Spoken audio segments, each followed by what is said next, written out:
L'Europe dans le viseur, l'Iran bombarde des bases de l'OTAN.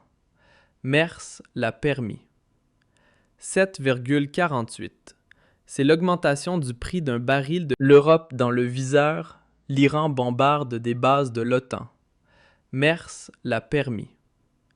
7,48. C'est l'augmentation du prix d'un baril de pétrole Brent aujourd'hui en une seule journée.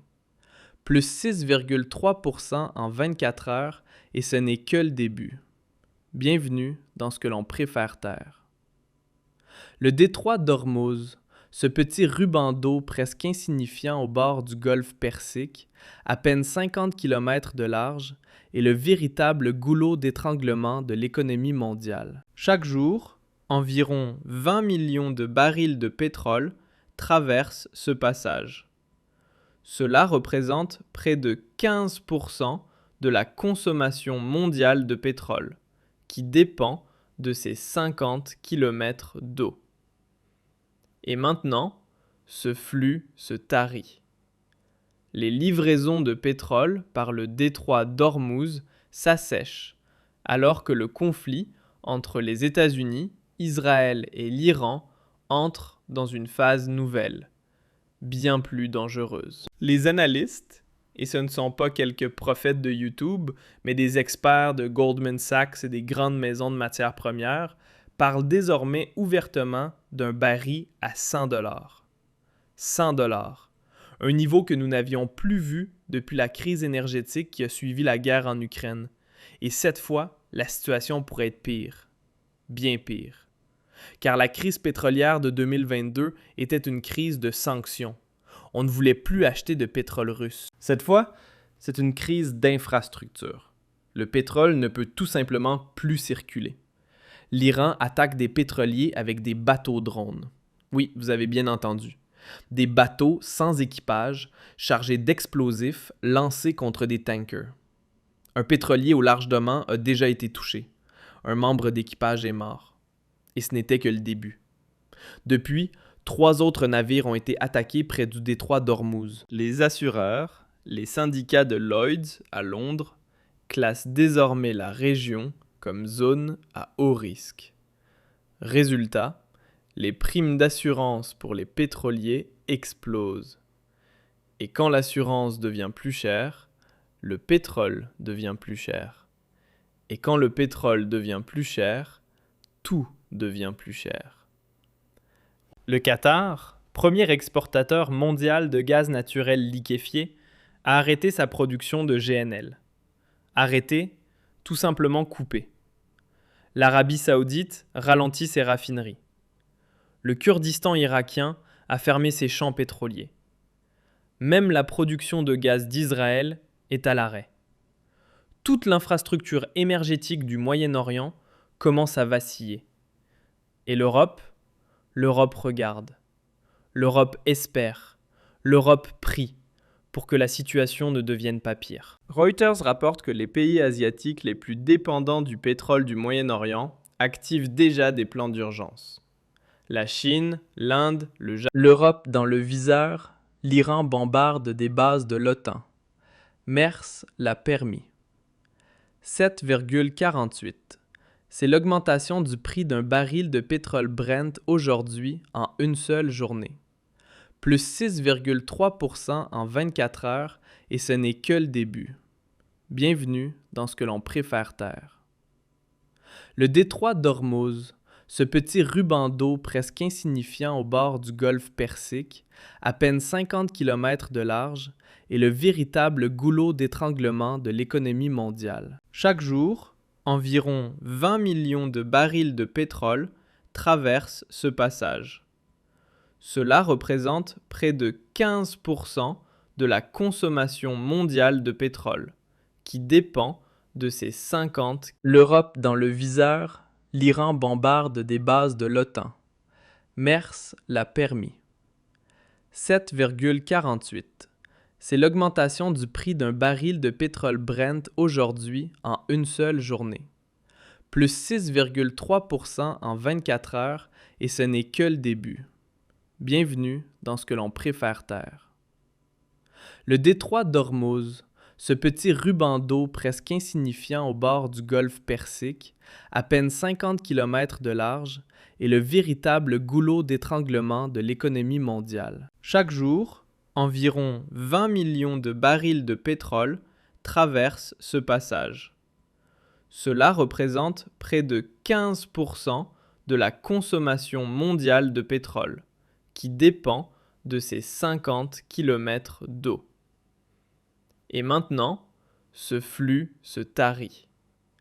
Les livraisons de pétrole par le détroit d'Ormuz s'assèchent, alors que le conflit entre les États-Unis, Israël et l'Iran entre dans une phase nouvelle, bien plus dangereuse. Les analystes, et ce ne sont pas quelques prophètes de YouTube, mais des experts de Goldman Sachs et des grandes maisons de matières premières, parlent désormais ouvertement d'un baril à 100 $. 100 $. Un niveau que nous n'avions plus vu depuis la crise énergétique qui a suivi la guerre en Ukraine. Et cette fois, la situation pourrait être pire. Bien pire.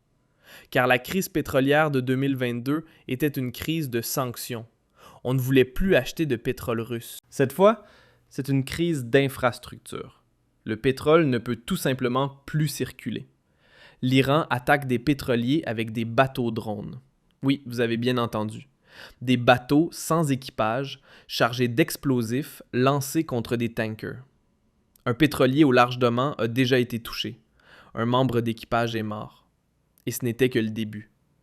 Depuis, 3 autres navires ont été attaqués près du détroit d'Ormuz. Les assureurs, les syndicats de Lloyd's à Londres, classent désormais la région comme zone à haut risque. Résultat, les primes d'assurance pour les pétroliers explosent. Et quand l'assurance devient plus chère, le pétrole devient plus cher. Et quand le pétrole devient plus cher, tout devient plus cher. Le Qatar, premier exportateur mondial de gaz naturel liquéfié, a arrêté sa production de GNL. Arrêté, tout simplement coupé. L'Arabie saoudite ralentit ses raffineries. Le Kurdistan irakien a fermé ses champs pétroliers. Même la production de gaz d'Israël est à l'arrêt. Toute l'infrastructure énergétique du Moyen-Orient commence à vaciller. Et l'Europe regarde. L'Europe espère. L'Europe prie pour que la situation ne devienne pas pire. Reuters rapporte que les pays asiatiques les plus dépendants du pétrole du Moyen-Orient activent déjà des plans d'urgence. La Chine, l'Inde, le Japon, la Corée du Sud. Tous dépendent du robinet énergétique du Golfe. Et si les pays asiatiques commencent à acheter dans la panique, s'ils remplissent leurs réserves stratégiques, s'ils enchérissent sur le marché spot, alors les prix grimperont encore plus vite. Et que se passe-t-il en Allemagne à la station-service ? Vous le savez tous, vous le voyez chaque matin. Le litre de super coûte déjà largement plus de 2 €. Et si les analystes ont raison, si le baril grimpe réellement à 100 $, alors nous parlerons de prix de l'essence que l'Allemagne n'a encore jamais connu. 2,50 € ou 3 €. Qui sait ? Personne ne le sait. Et c'est précisément là le problème. Car Friedrich Merz, notre chancelier, notre homme avec un plan, notre chef en temps de crise, n'a aucun plan. Absolument aucun. Il s'envole pour Washington pour des entretiens de crise avec Trump. Des entretiens de crise. Comme si Trump se souciait du prix de l'essence en Allemagne. Trump affirme que la guerre durera 4 à 5 semaines. 4 à 5 semaines sans pétrole du Golfe Persique. Faites le calcul. Imaginez ce que cela signifie pour l'économie allemande, pour la logistique, pour les prix alimentaires, pour les coûts du chauffage. Vous vous souvenez de 2022, de la taxe sur le gaz, des aides énergétiques, des débats interminables sur les terminaux de GNL qui ne devaient être prêts que des années plus tard ? À l'époque, et cela ne remonte même pas à 3 ans, la politique énergétique allemande a échoué, totalement. Et depuis, rien n'a changé. Absolument rien. la transition énergétique a officiellement échoué. Même le gouvernement le reconnaît. Les éoliennes sont à l'arrêt. Les systèmes de stockage n'ont jamais été construits. Les réseaux sont vétustes. Petite remarque au passage, notre portée est limitée. Un abonnement, un like ou une cloche activée aide à empêcher que ce genre de vidéos disparaisse. Et maintenant, arrive la prochaine crise. Pas dans 5 ans, pas dans 10 ans, maintenant, ce matin, la semaine prochaine. Les prix du pétrole montent à des niveaux capables de ruiner des industries entières. Et l'Allemagne a fermé ses centrales nucléaires. L'Allemagne a renoncé au gaz russe. L'Allemagne a réduit ses centrales à charbon. Et maintenant que le pétrole du Moyen-Orient ne circule plus, l'Allemagne se retrouve là, exposée, vulnérable, sans plan B. Vous savez ce qui me dérange le plus dans tout ce débat? Tous ceux qui, ces dernières années, ont averti que nous devenions trop dépendants de certaines sources d'énergie ont été traités de fauteurs de panique, de complotistes, de compréhensifs envers Poutine quand il s'agissait du gaz russe, ou de négationnistes climatiques lorsqu'ils défendaient le nucléaire. Et aujourd'hui, ils avaient raison. Tous, sans exception. La Deutsche Bank avertit d'une possible récession si le prix du pétrole reste au-dessus de 90 $. La Bundesbank parle de risques considérables pour l'économie allemande. Et même le